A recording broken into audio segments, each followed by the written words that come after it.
Hello, everybody. I'm Sarah Beth Burke, and welcome to Becoming More Than Your Title. I am a researcher of professional identity, specifically focusing on hybrid professional identity. So, most of you have probably heard about experts and generalists in the workforce, and you're probably, sharing that you are either an expert or generalist when people ask you, "What do you do?"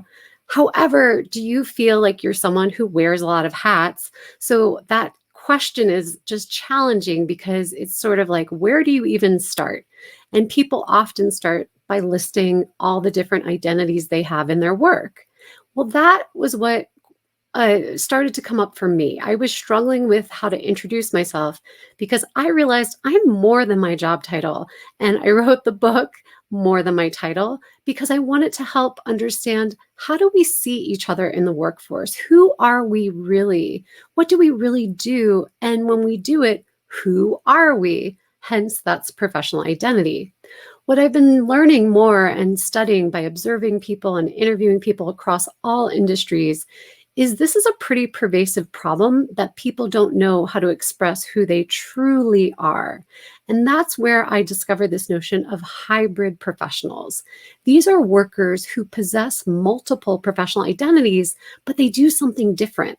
They actually intersect and combine these identities. And when they're at the intersection of those, they become a hybrid. They're a whole new type of professional identity that they don't know how to explain because it's new. It defies language and titles. So hybrid professionals actually possess a unique set of talent in the intersection. And that's what I love sharing, discovering, and bringing into the world. So today with me, I have a guest, Dr. Minnick. She focuses on communication wellness, which is already sort of a hybrid area of study. And it's sort of a combination of communication studies, and she's got a trauma-informed background, and she's doing neuro-linguistic research. I'm sure she's going to tell us other things in there because I don't know everything there is about communication wellness. So I will be learning today. But I'm going to bring Kelsey up so she can share about her journey of understanding and unlocking her own hybridity, as well as the fact that she is still emerging. I think you'll hear in today's conversation that Kelsey is really looking at her identity differently as something that's evolving and is not just static. And so we're going to learn, where is she with her professional identity? So I'm going to bring her up now.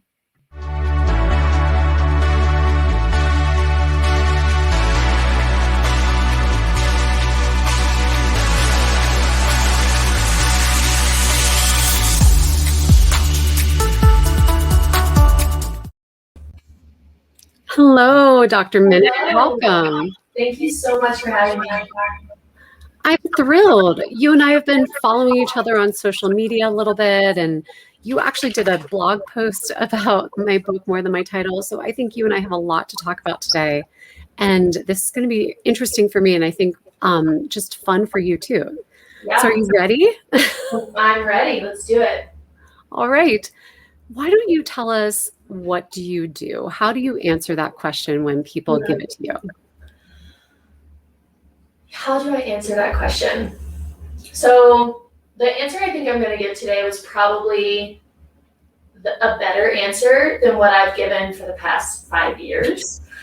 I'm an educator, I'm an advocate, and I'm a facilitator that specializes in communication wellness. And we can talk more about communication wellness today, but the gist of it is that relationships and words and dialogue, that's my passion. And my goal in life is to help individuals, couples, communities, teams, any group become the best version of themselves through healthy and effective dialogue. And I do this by weaving together academic theory, which is where I'm trained, but also lived experience. And then I love that you introduced it. I do have a trauma-informed applied education background. And I merge all of those spaces so that any student I work with can really tap into that wealth of just knowledge and truth around what it means to be a better communicator. Wow. I feel like you've read the hybrid identity elevator pitch because you had so many of the So elements many in words. that. No, I thought that was great because you explained you are this communication wellness specialist. I don't know what tagline you'd add there, but you work at the intersection of the educator, the advocate, and the facilitator is what I heard. And then you talked about how you weave all of that together to do this relational work and healthy communication and dialogue. And you explained it more, but that is the basis, I think, of expressing hybridity. So kudos. That was fabulous. Thank you. Yeah, and it really has been in the past, I would say 12 months that I really embraced adding in a lot of those identities and words and descriptors. Because there was so much, I think, about my academic background that was like, no, pick one. Yeah. Yeah. Mm-hmm. Yeah, when we were warming up prior to this conversation going live, you and I were talking about both coming from academia. We both have our PhDs, we've been in universities, and there is a certain protocol or way of showing up as a professional that you have one title and one identity. And yet you sort of move between the lines, right? You don't fit into academia, but you do. How do you talk about that? What does that feel like for you and your professional identity? Belonging but not belonging is kind of where I'm going with that. Yeah. Oh my gosh. So I teach at the collegiate level, excuse me, and I still do. I'm a PhD and I'm an adjunct professor in the Denver area. But since teaching full time, I've realized that, wow, anytime, so I teach in the communication studies field in that discipline. And the courses that I teach, I'm always thinking, this is really important. I remember, man, more people should take interpersonal communication. More people need this public speaking background. And all of a sudden I realized, why are these courses, why is this instruction ending at the four walls of my classroom? So that is really where I branched out into creating the communication wellness brand. Because I think I myself was searching for a place where I belonged as an educator. I love my undergraduates. I love them. They're so fun. But there was so much that I felt was missing from what was the classroom space. And I really had to unlearn my ideas of what a classroom can be. Yeah. For me to realize that everyone belongs in a classroom. And it doesn't have to be this idea of like a campus space where you pay tuition. There's so much elitism and inaccessibility tied to our ideas of the classroom. And so that's really where I was like, I want to search for a place where I really belong, to be the educator I want to be, and that others can join me freely. So now I also have individual clients that I work with, and I'm a communication coach. I have this online platform on social media and my website where I share these short form applied communication techniques and theory, but in a digestible format. So for me, belonging really came back to accessibility. How am I making this area, this discipline that I care so deeply about, that I've chosen a career teaching it, how do I make it accessible to those who aren't going to be signed up for my course in the fall? Oh, I love this. I'm hearing so much about, you were looking at the box that academia puts you in of you're going to become a professor, and the next step is, assistant to tenured, and that is a line of a career path. But you looked at that box and said, that's not totally who I am. And you started to break down those barriers. In your language, you said you were looking at accessibility. How do you give these tools and gifts to more people, right, that are outside of your teaching world in a university? But I'm also hearing that's where the hybridity starts to come in, that you started to bring and blend these other identities, which took you into different realms. So maybe we can come back to this notion. The question I'm trying to shape here is the becoming, right? We were talking about the identity you were told you were supposed to be, and Mm. people were expecting you would become. But then you've had this revelation of who do you want to become? What is that, Dr. Minnick? So tell us more about the becoming. Oh man. I mean, I feel like I've been in a process of becoming my entire life, and I will be. And I think I shared this with you again in our warm up, where so much of my academic track was really set with this end goal.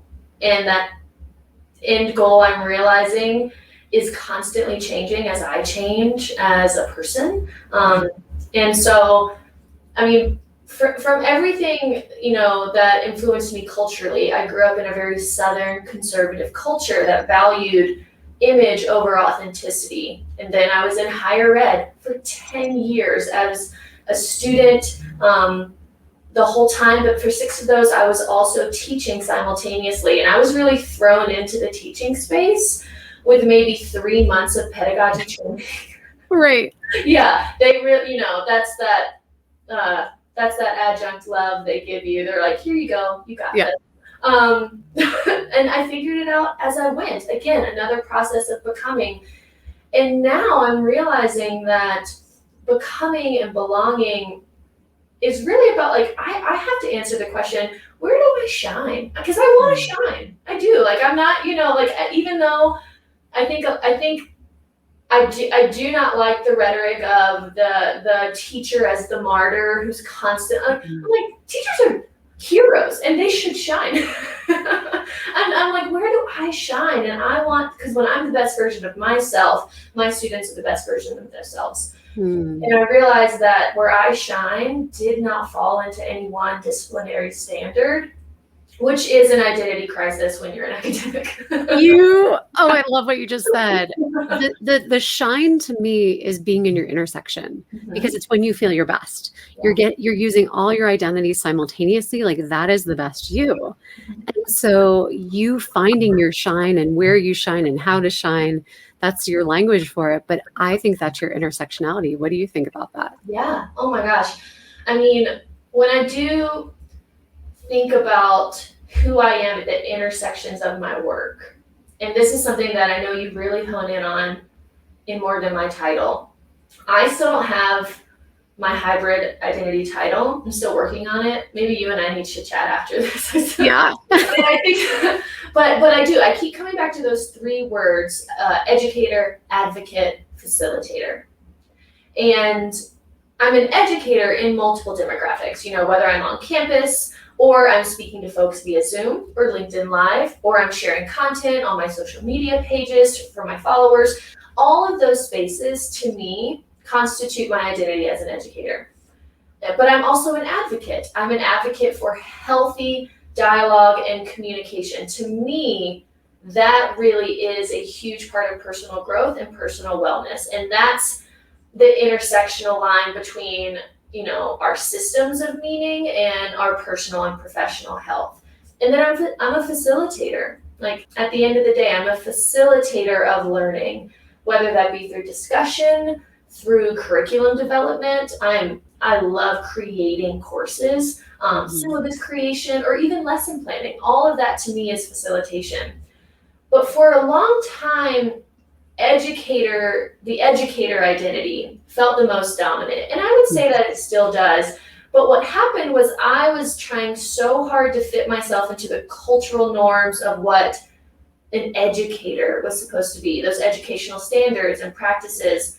And you learn in the classroom for so many years until eventually you then teach in those same classrooms. And I was like, there's got to be something outside of that. Because, and I touched on this already, but I mean, when you think of the classroom, what comes to mind? Like, what do you picture? What do you envision?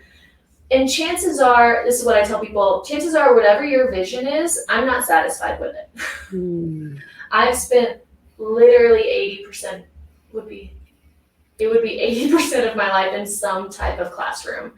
And it really took me, like I said, up until this last year when I was really introduced to the notion of hybrid identity with your book, to realize that the possibilities of a classroom are endless. It shouldn't be bound by application, tuition, and I would say even walls, because look look at what technology allows us to do even this spring. The hybrid learning. Yeah. Exactly. Hybrid learning. And that's something we've all learned in the past 12 months. Yes. But so all of a sudden I was like, well, when I let all of those identities work together, educator, but also advocate, but also facilitator, the classroom is whatever I want it to be. And that's important for me on a very personal level. As someone who has always desired more than the traditional academic job market, which is soul sucking. But I also think there's a part of me that thinks it's really important on a cultural level, maybe even like a societal level, because so many people struggle with imposter syndrome around higher education. They struggle with academic trauma, institutional harm, all things that I think can make education, learning, the things that I love and want to bring to the world feel very distant or feel very unattainable. And that's just not the case. It's not supposed to be the case, at least. Oh, Kelsey, I mean, you and I have so much in common because a lot of my work started because I felt trapped in the classroom. And my background started in art education. And that's a different kind of classroom right there. Like, even though it's set up with chairs and tables and whiteboards, art teachers, I think, have a lot of freedom in how they're creating and the experiential side of learning. But I was feeling what you were feeling.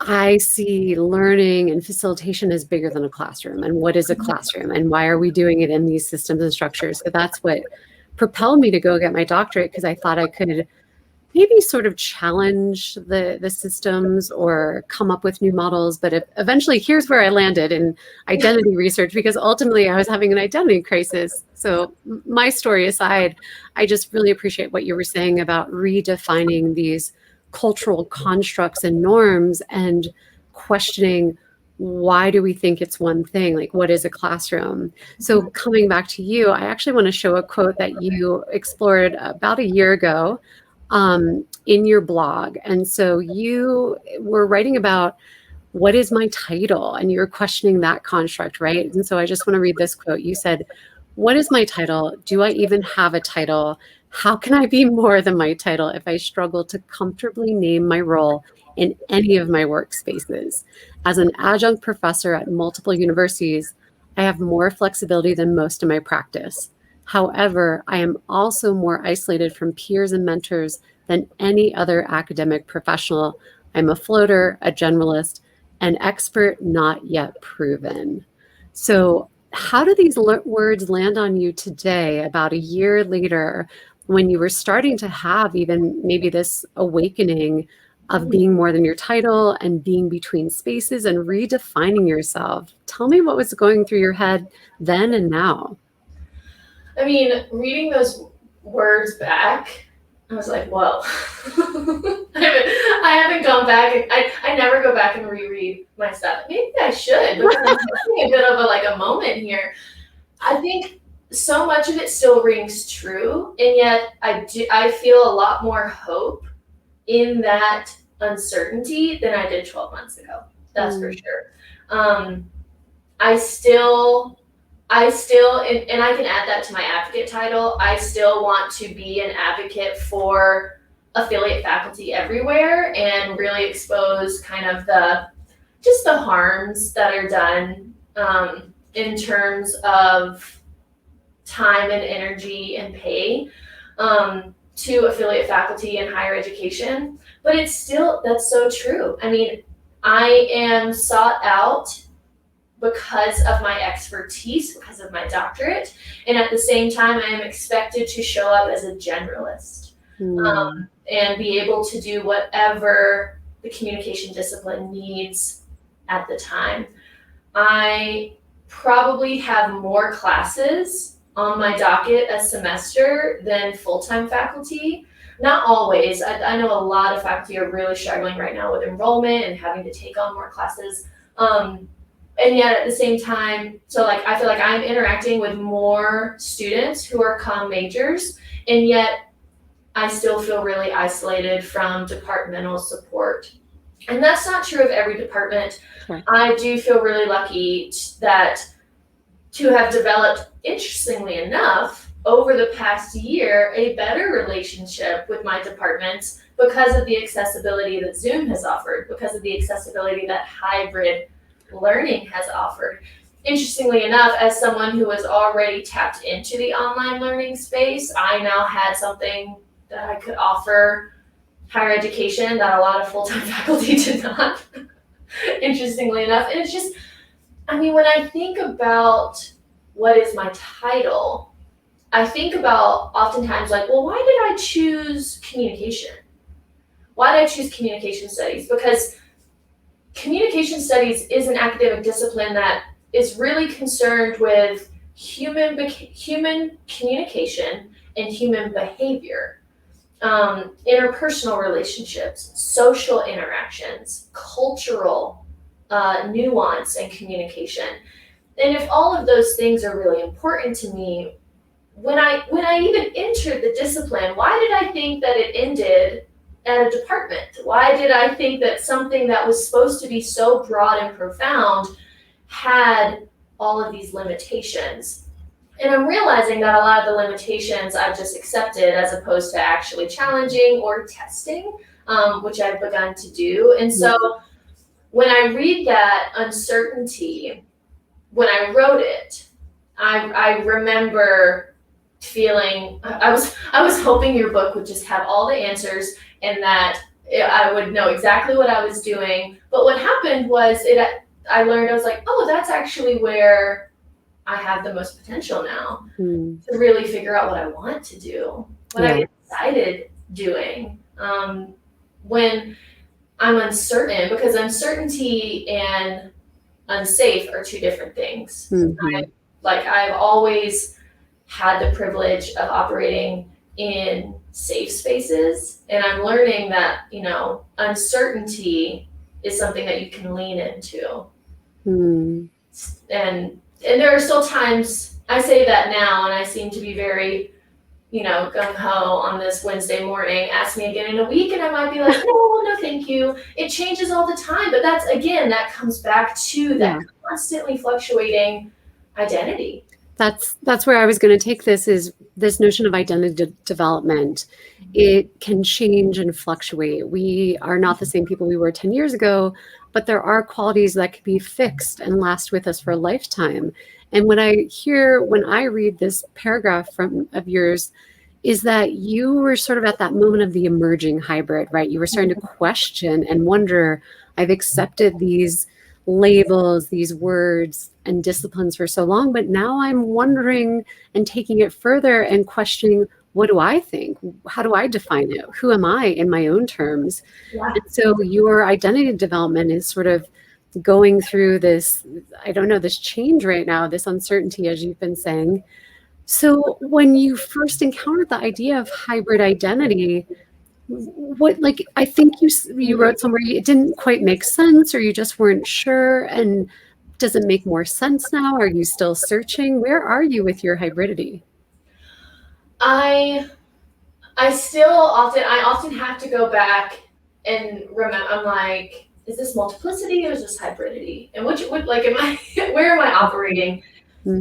A hybrid professional, to me, I've now come, this is like what I have come to, my realization, is someone who's choosing to create something new. So hybrid, I mean, the term hybridity, that literally a cross between two separate entities or ideas to create something innovative, but from something familiar. That is where I really connected, of like, we're not, hybridity isn't pulling out of thin air. It's taking those familiar parameters and just doing something new with them. Exactly. And that helped me a lot. Like, really, after I was able to really sit with the concept of hybridity, because I've always been a keyword person. I like my keywords, like where, like, if you've ever submitted to any kind of academic conference, you have to put 5 keywords that the presentation will, so that they can figure out where to put you. Literally, which I think is a wonderful analogy in so many ways, and we could go into that later. But so I was always like, well, what are my key words? What am I pulling from that people can latch onto? Because it's that tangibility that's really important to me, I think, when it comes to connecting with people. So I was like, great, communication, doctorate, teacher. Yeah. But each of those, again, and that's where hybridity is so important, because each of those is just a facet of what I did as a whole. Sure. And oftentimes they'd be like, well, this is where you get paid. And it's like, yeah, but if you're looking at what's taking up my time and my passion and my energy each week, each of those is not a fully encompassing term. Right. And I don't think they're pure either. Like maybe sometimes you're purely in teaching mode, but I would conjecture that it's also being informed and influenced by the other sides of you. And it's the cross-pollination that makes your students more engaged, that makes you more effective. And it's what lights you up. If you were only told you have to teach in this moment, you'd say, but the other parts of me need to be there too. Mm-hmm. Yeah, you don't leave parts of you, at home when you go and teach in front of a room full of students. Like I am up there as Dr. Kelsey Minnick, a whole person. Yeah. And for me, I really enjoy the relational aspect of getting to know my students. And I want my students to understand who I am. I don't want them to feel like there's just some robot up front regurgitating everything that they can just read in their textbook. Mm-hmm.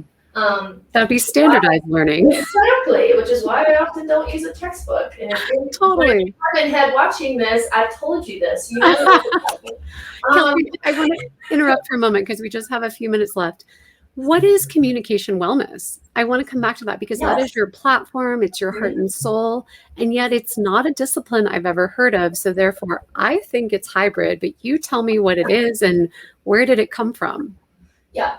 So when people ask, what do I do? And every time I mention communication wellness, sometimes I'll just get like, just those blank stares. And so I say, okay, let me break it down. And I have a whole page on my website where I talk about this. And so if this feels like a regurgitation of that, it's because I've said it so many times.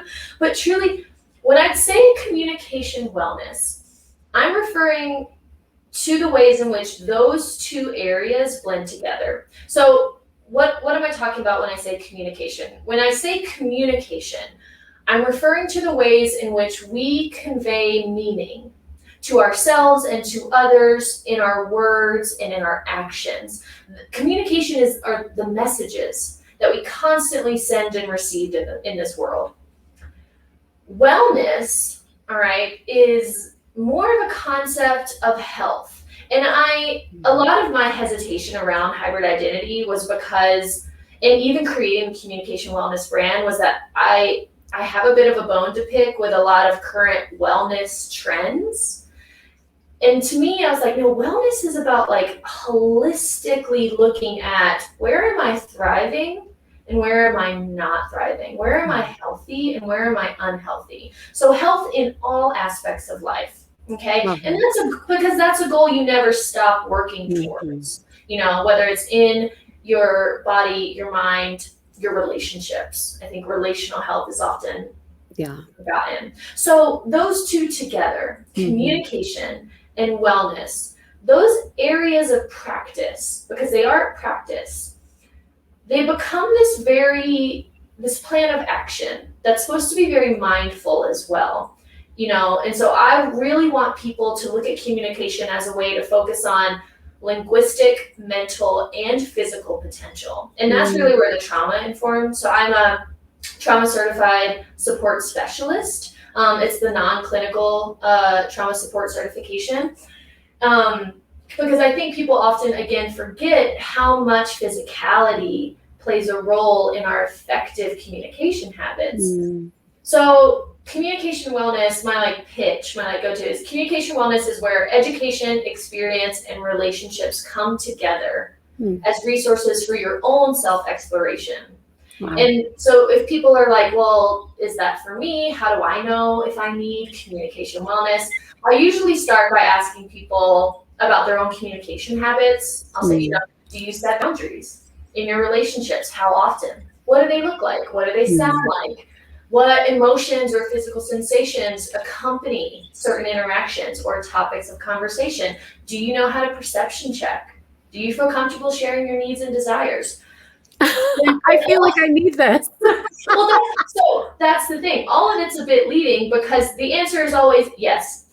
Everyone needs continuing work in communication wellness. I do too, which is why I really built that brand. That's amazing. So I am guessing you're the pioneer and leader of this work. Is that right? I was just like, no one is really doing this and no one has really labeled it as such. Yeah. And why not me? I love it. Kelsey, that was such a beautiful note to end on because I think that just encapsulates all of these different sides of you. I mean, communication wellness is the thing that is coming through you at the intersection of your beliefs, your passions, your expertise, your knowledge areas. And that's the marriage right there. Wow. I just feel so lucky that I got to spend this time with you to learn about the academic side of you, and then also all your reflection on who you are, who you're becoming, and how you've sort of deconstructed and reconstructed your identity. So thank you for your time. I want to make sure people can find you if they want to follow up. So tell us, where is the best spot? Yeah. So you can find me at kelseyminnickphd.com. So that's my website where you can read more about communication wellness.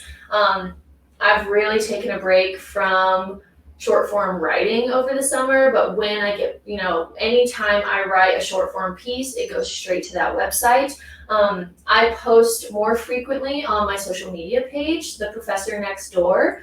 So that is really where I want to, give you some snippets of communication theory that's digestible and can be applied. And that's really where I want people to start thinking, oh, that is really useful. I had never thought about it in that way. So both of those are great avenues for connecting with me. And I'm really big into just, again, connection, communication. That's really where I thrive. So if anyone wanted to talk more about communication coaching, I have short form programs and courses that are made for individuals who are not on any kind of college track. It's truly just about personal continuing education, and they're super customizable. Basically, again, everything comes back to accessibility, and you can figure out how to reach me on either my social page or my website. Perfect. Yeah, you have so many resources, videos, information. Your website's really well done. So thank you for sharing all that. And if people want to learn more about becoming more than their title and hybrid professionals and how to find your hybrid identity, morethanmytitle.com, the book. Thank you, Kelsey. I've read it. And follow me at More Than My Title. I've loved this conversation. And to everybody watching, thank you and hope to see you again.